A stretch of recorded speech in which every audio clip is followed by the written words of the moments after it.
Halo guys, selamat datang di 1% Podcast.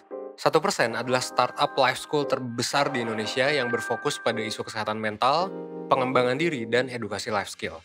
So, basically 1% itu ngajarin gimana caranya agar lo bisa belajar dan berkembang menjadi lebih baik, seenggaknya 1% setiap harinya, menuju hidup seutuhnya. 1% Podcast adalah podcast yang ngebahas beragam hal menarik yang mengacu pada kurikulum 1%. Mulai dari fundamentals and basic skills, basic mental and physical problems, self-knowledge, relationship, karir dan produktivitas, filosofi, dan juga pop culture. Pada setiap subtopik yang ada, nantinya itu semua akan dibahas oleh hostnya masing-masing. Dan juga akan dibicarakan sama founder, mentor, psikolog, dan juga pakar yang expert dalam bidangnya. Lo semua bisa ngedengerin 1% Podcast via Spotify, Google Podcast, Apple Podcast, YouTube, dan juga berbagai platform podcast lainnya. So, don't miss out and stay tune karena setiap harinya kita bakalan upload di jam 10 pagi. And that's all, enjoy 1% Podcast.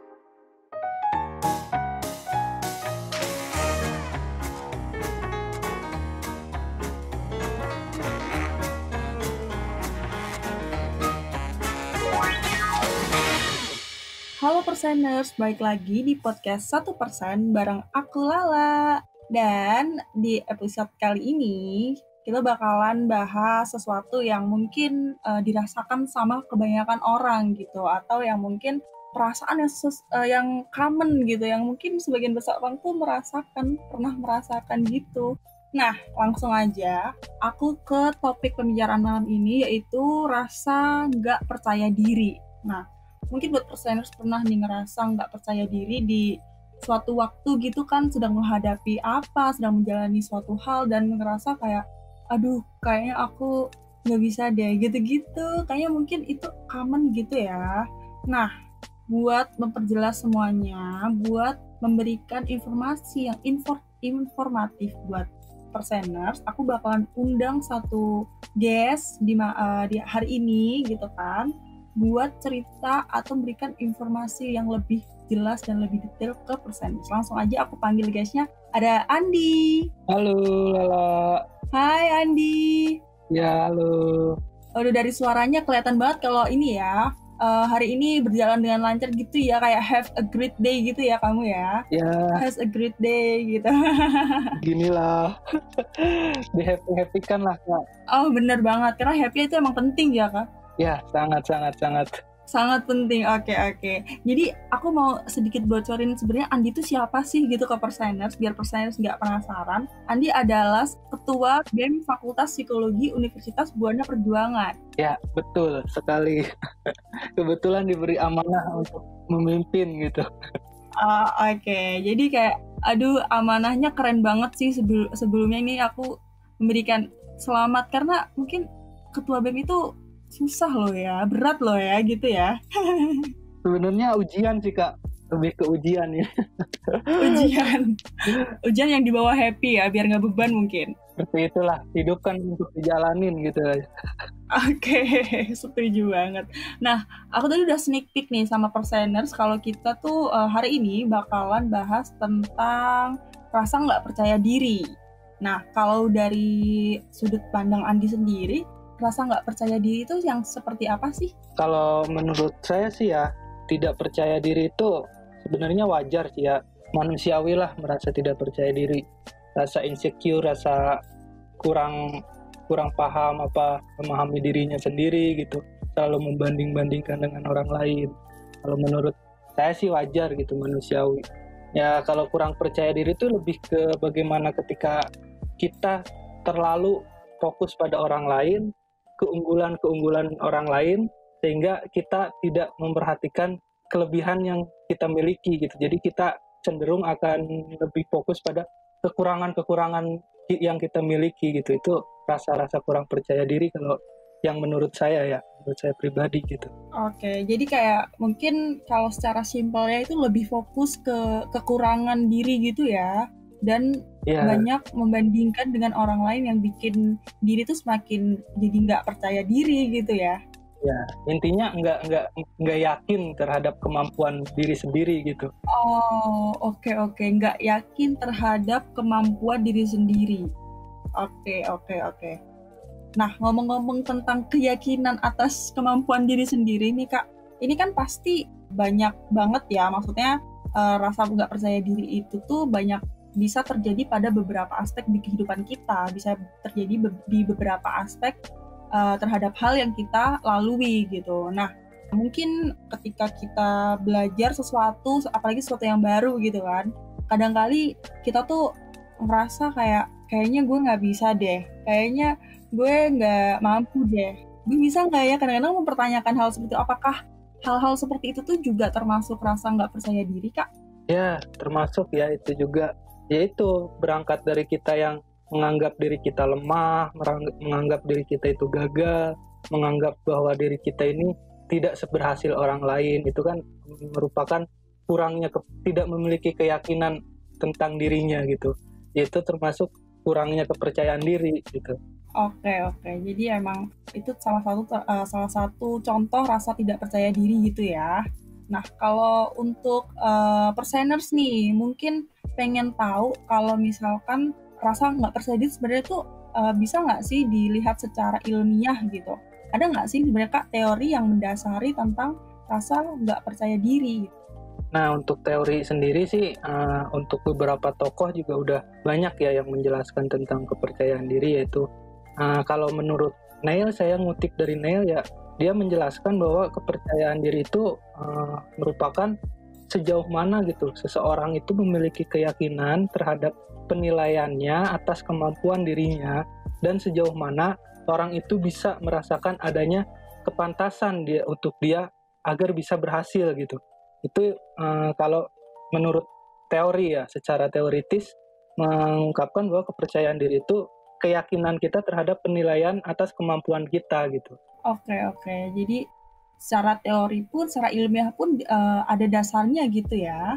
Ya, nah dari yang seperti yang tadi tokoh itu kan, yang disebutin tokoh itu, jadi simpelnya itu masalah kita percaya itu berawalnya ya dari pikiran kita gitu, dari mana kita meyakini, kita memikirkan bahwa kita mampu, ya itulah yang membuat adanya kepercayaan diri atau tidak gitu. Jadi semuanya berawal dari pikiran kita gitu. Oke, benar. Jadi kayak dari mindset kita dulu gitu ya, yang dipastikan. Betul. Oke. Karena kan zaman sekarang tuh kalau ngomongin tentang rasa yakin sama diri sendiri itu kan kadang berjalan bersamaan dengan insecurity gitu kan, apalagi di usia-usia quarter life crisis, kayaknya insecurity itu sangat tinggi, sangat muncul gitu Kak. Iya, betul Kak. Karena ya saya pribadi pun pernah gitu merasakan hal-hal itu, insecure, merasa dia tidak aman gitu. Nah dari hal itu tuh saya sebenarnya udah melewati gitu masa-masa itu, sehingga ketika saya melihat teman-teman yang insecure gitu, saya bisa menganalisa gitu. Karena kalau dulu saya pada momen-momen itu dulu rasa insecure itu ya tumbuhnya itu karena perasaan kita yang nggak mau lebih banyak untuk berproses, cenderung untuk melemahkan diri sendiri gitu, nggak mau untuk terus berkembang, berproses gitu. Yang saya analisa itu. Jadi sebenarnya mau insecure itu nggak masalah ya, untuk insecure, namanya perasaan itu kan, ya namanya perasaan itu bisa timbul kapan aja gitu. Cuman yang jadi masalah kan kita jangan sampai kan berlarut-larut dengan perasaan itu gitu. Dan juga poinnya itu yang penting kan, setelah perasaan itu muncul, apa yang akan kita lakukan selanjutnya gitu. Apakah kita akan berada di posisi itu, apakah kita akan menindaklanjutinya dengan kemudian berproses untuk mengalahkan rasa insecurity itu gitu. Oke. Berarti pemicu terbesarnya dari sebuah rasa ketidakpercayaan itu adalah berasal dari pola pikir diri sendiri gitu ya. Iya. Yang lebih fokus terhadap kekurangan diri dan mungkin terlalu lama terjebak dalam situasi seperti itu gitu ya. Ya itu dari zona nyamannya itu, yang nggak mau keluar dari zona nyaman. Apalagi kalau sudah didukung dengan lingkungan gitu, seperti yang terjadi di tempat saya gitu, masih banyak orang yang belum tersadarkan. Jadi dia masih membanding-bandingkan dengan orang lain, dan itu pun diamini oleh lingkungan, oleh teman-temannya gitu. Teman-temannya pun bercerita sama demikian. Alhasil orang tersebut itu merasa, saya ada orang yang sama ini kok gitu, ya ngapain saya harus berjuang lagi gitu, toh kita sama, ada teman gitu. Nah itu pun sebagai bisa menjadi pemicu gitu untuk orang-orang itu, untuk teman-teman individu-individu itu untuk tidak mau keluar dari zona nyamannya itu. Oke. Kalau tadi kita udah ngobrolin pemicunya, sebenarnya ada nggak sih cara-cara untuk mengurangi rasa ketidakpercayaan itu sendiri? Ada sih untuk mengurangi. Ini tadi sebelumnya ada kelewat dari pemicu juga ya. Dari pemicu juga kan tadi sudah dibahas mengenai lingkungan. Lingkungan pun itu sangat berpengaruh gitu. Dimana ketika lingkungan kurang memberikan dukungan kepada individu, itu akan membuat individu itu ya semakin kurang, semakin tertekan. Di sini lingkungan juga sangat-sangat berpengaruh gitu dalam meningkatkan kepercayaan diri pada individu-individu yang ada gitu. Nah, untuk mengurangi kondisi-kondisi tersebut, ya semuanya berawal dari diri individunya tersebut gitu. Kalau yang pertama ya kita perlu fokus pada kecepatan kita gitu, kecepatan kita dalam perkembangan gitu. Jadi bisa jadi orang lain itu emang prosesnya lebih cepat, langkah-langkahnya emang lebih cepat, usaha-usahanya lebih banyak. Mungkin kita belum bisa sampai ke situ gitu. Nah kan ini kita harus sadar bahwa setiap orang itu punya kecepatan yang berbeda di berbagai bidang gitu. Kita fokus aja sama kecepatan yang kita punya. Perhatikan apa aja nih kemajuan yang udah kita capai. Kita harus bisa mengapresiasi diri kita gitu. Jadi kita harus step by step, jangan sampai kita melihat orang tidak dari usahanya tapi dari hasilnya. Melihat orang udah berhasil, nggak melihat proses-prosesnya. Akhirnya kita membandingkannya hasil kita dengan hasil orang lain, bukan usaha kita dengan usaha orang lain gitu. Nah itu salah satunya itu fokus pada kapasitas kita lah gitu. Selanjutnya itu bisa menyaring gitu perkataan-perkataan orang lain. Kan kadang seringkali ada stimulus dari teman-teman atau dari orang-orang sekitar yang merendahkan diri kita gitu. Misalnya kita udah, kamu kuliah semester 7 kok nggak bisa apa-apa, cuman bisa ini, itu kan semakin membuat kita down gitu. Nah itu kita harus bisa mengolah gitu stimulus-stimulus itu, sehingga kita bisa mengeluarkan respon-respon yang baik pula. Misalnya ketika kita mendapat stimulus-stimulus yang seperti itu, yang ibaratnya merendahkan kita, ya tergantung pada diri kita mau mengeluarkan respon apa nih. Apakah kita akan omongan orang dengan melemahkan diri sendiri, menganggap diri sendiri lemah, atau kita akan menjadikan omongan orang lain itu sebagai motivasi untuk saya bisa nih, saya buktikan omongan kamu salah gitu. Nah itu bisa gitu untuk mengolah omongan-omongan orang lain gitu. Nah selanjutnya juga yang paling penting itu jangan takut untuk memulai gitu sesuatu hal. Ketika kita tertarik pada sesuatu hal, jangan takut untuk memulai gitu. Mulai aja dulu gitu. Jangan takut salah, jangan takut nanti bagaimana gitu. Karena dalam proses belajar itu, namanya belajar itu kan proses, pasti kita sangat butuh kesalahan untuk kita perbaiki gitu. Karena selama kita banyak salah, selama kita banyak memperbaiki, pasti hasilnya pun nanti akan semakin baik gitu. Nah yang terakhir itu ya itu yang berhubungan dengan lingkungan. Coba kita untuk mencari lingkungan-lingkungan ketika kita tidak mendapatkan lingkungan yang bisa mendukung kepercayaan diri kita atau mendukung potensi-potensi kita, coba untuk mencari lingkungan-lingkungan baru yang bisa meningkatkan kepercayaan diri. Ketika di lingkungan sekarang memang dirasa oleh kita tidak bisa gitu untuk mensupport kita gitu. Atau kalau saya dulu berpikirnya ketika saya tidak menemukan lingkungan yang bisa mensupport, saya harus menciptakan lingkungan yang bisa mendukung potensi-potensi saya gitu. Cuman untuk menciptakan lingkungan baru itu kan memang sulit, diperlukan dulu penyelesaian pada masalah pribadi gitu. Jadi kita harus menyelesaikan dulu rasa minder kita, insecurity kita gitu, harus diselesaikan dulu, baru kita menciptakan lingkungan baru yang bisa mendukung pada peningkatan kepercayaan diri individu-individu yang lain gitu. Itu sih Kak menurut. Oke, karena tadi kamu udah mention tentang kayak mahasiswa semester 7 gitu kan, jadi aku ke flashback sedikit nih tentang, kebetulan kan aku baru banget lulus gitu kan, jadi memori-memori tentang masa perkuliahan tuh masih sangat deket gitu. Kebetulan aku kayaknya pernah deh di semester mungkin 5 atau berapa, ya semester 5 gitu kan, kayak sempat ngerasa kayak tadi meragukan kemampuan itu, karena mungkin karena semester 5 tuh masa dimana lagi fokus atau sibuk, fokusnya terbagi karena sibuk dengan mungkin ada organisasi, ada kepentingan di luar kuliah gitu kan. Jadi waktu ini aku jadi curhat nih, nggak apa-apa nggak? Ya nggak apa-apa Kak. Iya, jadi curhat tipis-tipis sekalian konsultasi gitu ya. Jadi aku tuh ngerasa kayak karena aku jadinya di kelas pasif gitu kan, kayak ngerasa kok aku gini ya, kok aku nggak seaktif dulu gitu kan, jadi nggak aktif buat nanya materi, jadi nggak aktif buat presentasi, padahal dulu aku bisa. Nah ternyata setelah ditelusuri, oh ternyata waktu buat belajar aku buat mendalami sebuah pelajaran waktu itu tuh kurang, jadi itu alasan aku kenapa jadi pasif gitu ya Kak ya, mungkin ya. Ya, termasuk itu juga. Jadi ya sama sih, dulu saya pun di semester 4 dan semester 5 merasakan hal itu. Nah, kalau saya mencari lingkungan baru, ketika lingkungan ini tidak mendukung saya untuk potensi, akhirnya saya mencari lingkungan baru. Dan alhamdulillah hasilnya cukup baik gitu untuk saya sampai pada posisi sekarang gitu. Oke, berarti memang lingkungan itu juga salah satu faktor pemicu yang sangat krusial gitu ya. Apalagi kalau misalkan lingkungan tidak mendukung untuk berproses menjadi lebih baik gitu ya Kak ya. Iya, betul itu. Oke, nah tadi kan di awal nih aku udah memperkenalkan kamu sebagai ketua BEM gitu kan ya. Ini mungkin boleh nih aku sedikit menguji gitu kan atas amanah yang diberikan gitu. Aku pengen tahu sebenarnya kalau di BEM sendiri tuh ada nggak sih program-program andalan gitu?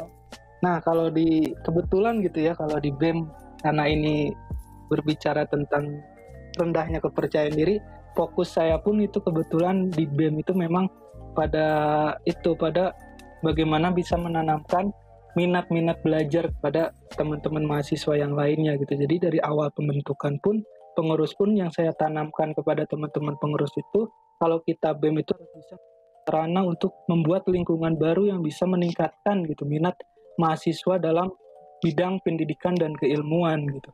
Intinya saya ingin program-program BEM ini bisa meningkatkan kesadaran mahasiswa agar bisa lebih semangat untuk berproses mencari ilmu. Nah, untuk program-program andalannya itu ada beberapa ya. Sebelumnya sih, karena sebelum kita kan merancang sebelum pandemi tuh. Ketika sebelum pandemi kita udah benar-benar merancang yang udah sangat fix lah gitu, karena saya rasa ini akan membuat lingkungan yang baru, karena akan diadakan di tiap-tiap minggu gitu diskusi-diskusi. Cuman karena pandemik akhirnya tertunda dulu tuh program. Nah, makanya dari situ saya lemparkan kepada yang bisa dijangkau ketika pandemi, yaitu di media online. Nah, program-programnya itu yang jadi program yang unggulan itu, pertama itu ada komuter lain gitu. Jadi komunikasi interaction via online. Di sini tuh kita membangun komunikasi dengan mengajukan pertanyaan di IG gitu, seperti ya ada pertanyaan di IG, nanti teman-teman pada ngebalas, nanti kita share gitu. Terus ada juga publikasi interintegrasi, kita menceritakan kalau hari-hari besar, memposting hari-hari besar dan menjelaskan penjelasannya di caption gitu. Terus selanjutnya ya seperti webinar pendidikan dan keilmuan. Mungkin karena selama pandemi program-program yang kita unggulkan hanya di bidang-bidang itu gitu Kak. Oke, berarti emang dari BEM sendiri itu mewadahi ya, atau memberikan wadah gitu kan untuk teman-teman yang mungkin sedang merasa nggak percaya diri dengan diri sendiri gitu kan. Ternyata dari BEM itu ada satu program yang emang dikhususkan untuk meningkatkan minat dan bakat seseorang terhadap ini ya kayak proses belajar gitu ya. Ya, karena fokus saya di situ gitu Pak, untuk meningkatkan proses ya nalar kritisnya, terus minat-minat belajarnya, fokus saya untuk meningkatkan itu. Karena sesuai dengan nama kabinet yang saya bentuk dulu kan, kabinetnya juga kabinet sukses gitu, yang artinya itu sukai proses gitu, akronim dari sukai proses. Itu karena kita mengajak teman-teman untuk berproses gitu, ayo berproses sama-sama gitu.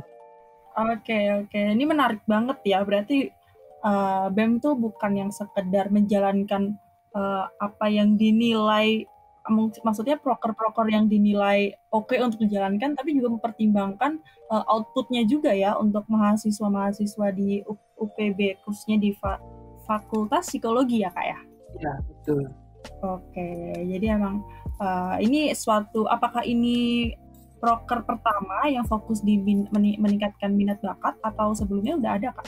Nah, untuk kebetulan kalau untuk di kampus saya sendiri kan di UBP ini kampus yang baru gitu Kak, baru 5 tahun lah, masih bayi kalau dalam masa perkembangan itu masih fase anak lah. Balita ya? Ya, balita gitu. Nah, untuk psikologi sendiri itu baru berubah menjadi fakultas itu di tahun kemarin gitu. Sebelumnya itu kan masih program studi gitu. Akhirnya sekarang berubah menjadi fakultas, dan BEM itu baru pertama kali ada di tahun ini kalau untuk BEM. Sebelumnya kan himpunan mahasiswa. Nah, untuk sebelumnya pun sebenarnya sudah ada itu untuk program-program minat dan bakat mengenai pendidikan dan keilmuan itu, cuman mungkin kurang maksimal gitu, kurang terlihat gitu.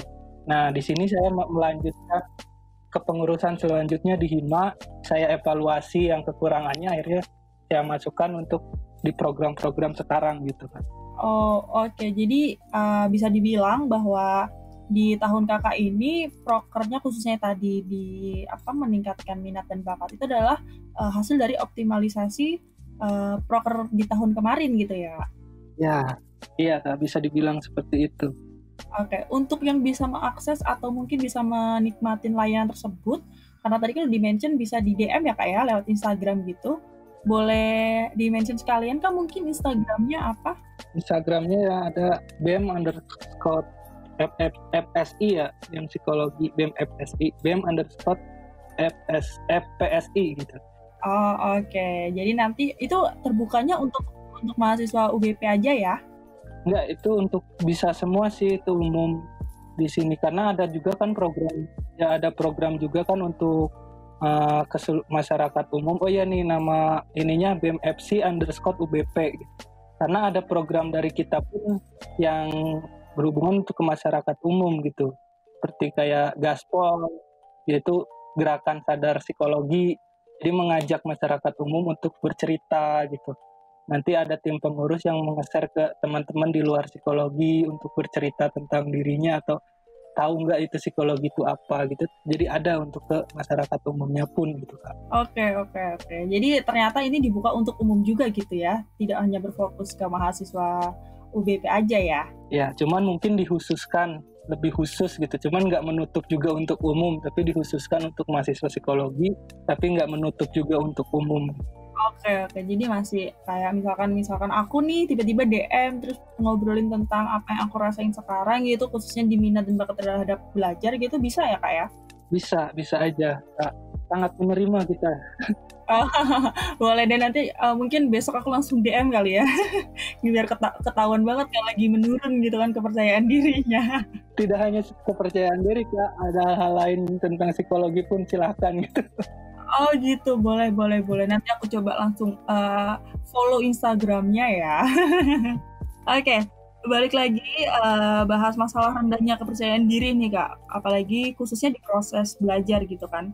Kalau dari kamu sendiri sebenarnya ada nggak sih gitu solusi yang mungkin tepat gitu ya atau pas gitu untuk para perseners di luar sana buat ngatasin perasaan tidak percaya diri gitu? Kalau untuk individu sih ya, kalau buat saya untuk perseners nih lebih kepada harus mau mengeksplor diri lebih jauh lagi gitu. Jadi tidak stagnan pada kekurangan yang kita miliki, tapi lebih kepada kita mau menggali potensi-potensi yang ada di dalam diri kita gitu. Untuk bisa menemukan kelebihan-kelebihan kita. Banyak kok caranya gitu, dengan mulai mau membaca buku, banyak-banyak berdiskusi, berani untuk menyampaikan pendapat, tidak lagi takut salah, ya karena sekali lagi belajar itu kan proses gitu, kita harus berani untuk salah gitu dan memperbaikinya. Kuncinya itu mau salah dan memperbaikinya gitu. Jadi yang terpenting itu ya itu kita mau untuk berani untuk berproses gitu Kak. Oke, kayaknya itu bakalan jadi quotes buat hari ini gitu kan, buat perseners yang mendengarkan podcast ini gitu, kalau misalkan jangan takut buat salah dan terus berproses menjadi lebih baik gitu ya. Betul itu. Oke, ini aku mengucapkan terima kasih buat Andi buat waktunya hari ini karena udah menyempatkan diri untuk berbagi informasi nih ya, khususnya buat perseners yang lagi dengerin podcast kita hari ini. Dan tadi dicatat itu quotes yang sangat berguna gitu kan, smart quotes, di mana kamu jangan pernah takut buat berbuat salah, tapi setelahnya kamu harus berani juga untuk berproses menjadi lebih baik gitu ya. Ya, betul Kak. Oke, terima kasih ya Andi buat waktunya. Oke Kak, sama-sama. Terima kasih juga. Oke, buat perseners yang lagi dengerin podcast ini, kita bakalan bahas banyak pembahasan lainnya yang pastinya bakal buat kamu menjadi lebih baik, tentunya di next episode. Akhir kata, aku Lala pamit undur diri. See you, bye-bye.